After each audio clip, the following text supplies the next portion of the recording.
ప్రేక్షకులకు నమస్కారం. జ్యోతిష శాస్త్రం అనగానే అందరికీ ఒక రకమైన ఉత్సాహము, ఏంటి తెలుసుకోవాలని ఉంటుంది కదా. సింపుల్గా చెప్తాను. జ్యోతిషంలో మనకి మెయిన్గా అంటే ముఖ్యంగా ప్రస్తావించేవి గ్రహాలు, నక్షత్రాలు, రాసులు. నక్షత్రాలంటే అందరికీ తెలుసు, 27 నక్షత్రాలు ఉంటాయి. రాసులు అంటే తెలుసు, 12 రాసులు ఉంటాయి. గ్రహాలంటే తెలుసు అందరికీ, 9 గ్రహాలు ఉంటాయని అందరికీ తెలుసు. సరే, రాశి చక్రంలో 12 రాశులు ఉంటాయి కదా. అయితే అందులో సూర్యుడు ఉండే రాశికి 6 రాశులు పగలుగాను, మిగతా 6 రాశుల కాలం రాత్రిగాను విభజించారు.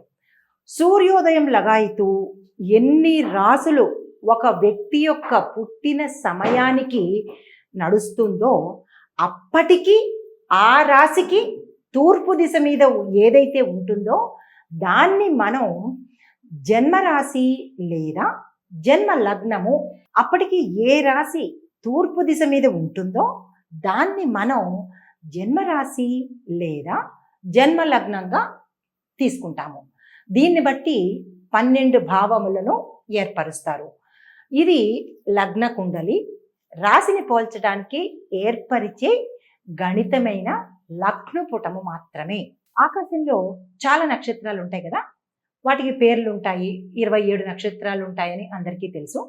అయితే ఆకాశము ఒక వర్తులాకారంలో ఉండి ఒక చక్రంగా ఊహించుకుని 27 భాగాలు కనుక చేస్తే ఆ భాగంలో ఉండే 27 భాగాలు చేసినప్పుడు ఆ భాగంలో ఏ ఏ నక్షత్రాలు వస్తాయో వాటి ఆకృతిని బట్టి మనకేం చేశారంటే ఆయా పేర్లను పెట్టడం జరిగింది. సో ఇది క్లుప్తంగా మనకి రాసులు, చక్రాలు, అసలు లగ్నం అంటే ఏంటి, దాన్ని ఎలా గణిస్తాము అనేది మీకు వివరంగా చెప్పాను. ఇప్పుడు మనం జ్యేష్ఠ మాసంలో వచ్చే 12 రాసులకి ఎలా ఉండబోతోంది, వ్యవసాయదారులకి, ఉద్యోగస్తులకి, విద్యార్థులకి, రాజకీయ పరంగాను ఇలా అందరికీ ఏ ఏ రకంగా ఉండబోతుందో నేను మీకు ఇప్పుడు వివరంగా రాశి ప్రకారంగా నేను మీకు తెలియపరుస్తాను. మనకి జ్యోతిష శాస్త్రంలో ఆదాయము, రాజపూజ్యము, వ్యయము ఇలాగ మీకు తెలిసే ఉంటాయి కదా. అయితే కందాయ ఫలాలు అని కూడా ఉంటుందండి. కందాయ ఫలాలు అంటే ఆది శూన్యే మహావ్యాధి, మధ్య శూన్యే రుణాధికం, అంత్యశూన్యే ఫలం స్వల్పం, కందాయ ఫలం మీరితం. అంటే కందాయ ఫలాల్లో 3 ఉంటాయండి. ఒక్కొక్క దాన్ని మనం 4 నెలలుగా పరిగణలోకి తీసుకుంటాము. వాటిలో సరి సంఖ్య, బేసి సంఖ్య, సమసంఖ్య, శూన్యము వస్తుంది. ఉదాహరణకి 5, 2, 0 వచ్చిందనుకోండి. 5ని 4 నెలలుగాను, 2ని మరొక 4 నెలలుగాను, చివరగా వచ్చింది మరో 4 నెలలుగాను వాటి యొక్క ఫలితాలను అంచనా వేసుకోగలరన్నమాట. అయితే ఈ కందాయ ఫలాలు కూడా చాలా ఇంపార్టెంట్ అన్నమాట. దాన్ని బట్టి కూడా మనకి 4 నెలల్లో ఏం జరగబోతోంది, దాన్ని బట్టి మనం తగు జాగ్రత్తలు తీసుకుంటాము, పరిహారాలు చేయించుకుంటాము, బాగుంటే సంతోషంగా కూడా ఉండగలుగుతామన్నమాట. ఇప్పుడు ప్రథమంగా మేషరాశి గురించి చెప్పబోతున్నాను. ముందుగా మనం జ్యేష్ఠ మాసంలో మేషరాశి లగాయితూ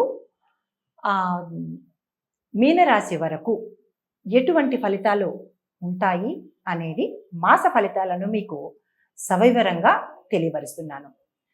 మేషరాశిలో అశ్విని 4 పాదాలుగాను, భరణి 4 పాదాలుగాను, కృత్తిక 1వ పాదంగాను చెప్పబడింది.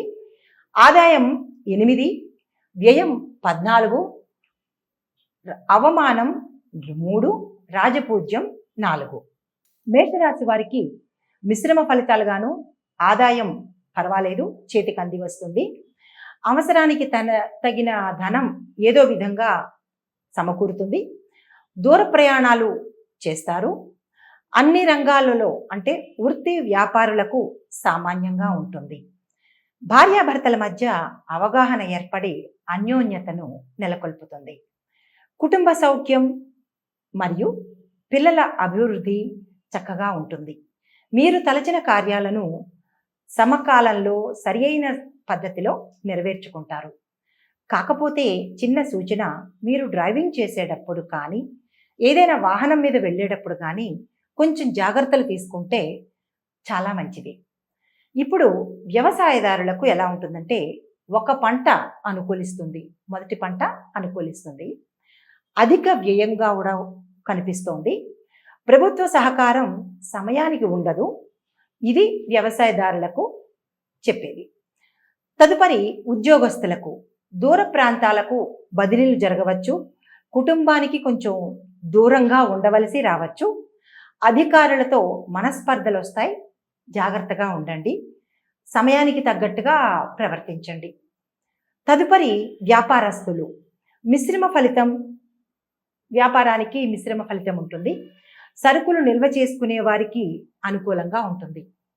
తదుపరి రాజకీయాలు కానీ రాజకీయ నాయకులకు కానీ ఎలా ఉంటుందంటే, వారికి ఈ సమయం, ఈ మాసం అనుకూలంగా ఉంటుంది. ప్రజలతో అధిష్టానంతో సత్సంబంధాలు సమకూరుతాయి, పోటీల్లో గెలుపొందుతారు. విద్యార్థులకు చదువు ఎందుకు కొంచెం శ్రద్ధ తగ్గుతుంది, చదువు మీద శ్రద్ధ పట్టండి. మంచి మార్కులు పొందలేకపోతారు. ఎందువల్లంటే చదువు మీద శ్రద్ధ పట్టకపోవడం వల్ల ఏకాగ్రత లోపిస్తుంది. మీకు ఏకాగ్రత చాలా అవసరము. ఇప్పుడు అందరికీ సూచనలు ఏంటంటే, అశ్విని నక్షత్రం వారు ప్రతి బుధవారం గణేశుడికి గరికమాల తీసుకుని ఆయనకి ఒక మంత్రం చెప్తాను, ఆ మంత్రంతో మీరు స్వామికి ఆ గరికమాలను గణపతి ఆలయంలో సమర్పించండి. 4 వారాలు, 4 వారాలు అయితే 4 వారాలు, 5 వారాలు వస్తే 5 వారాలు, ప్రతి బుధవారం 108 సార్లు ఓం గం గణపతియే నమః అని చదువుకుని గరికమాలను సమర్పించండి. ఇది అశ్విని వారికి సూచన. తదుపరి భరణి నక్షత్రం వారు ఏం చేయాలంటే, ప్రతి శుక్రవారం అమ్మవారికి ఆరాధన చేయండి. అమ్మవారి గుళ్ళోకి వెళ్ళి మీ గోత్రనామాలు చెప్పుకుని ఆరాధన చేయండి.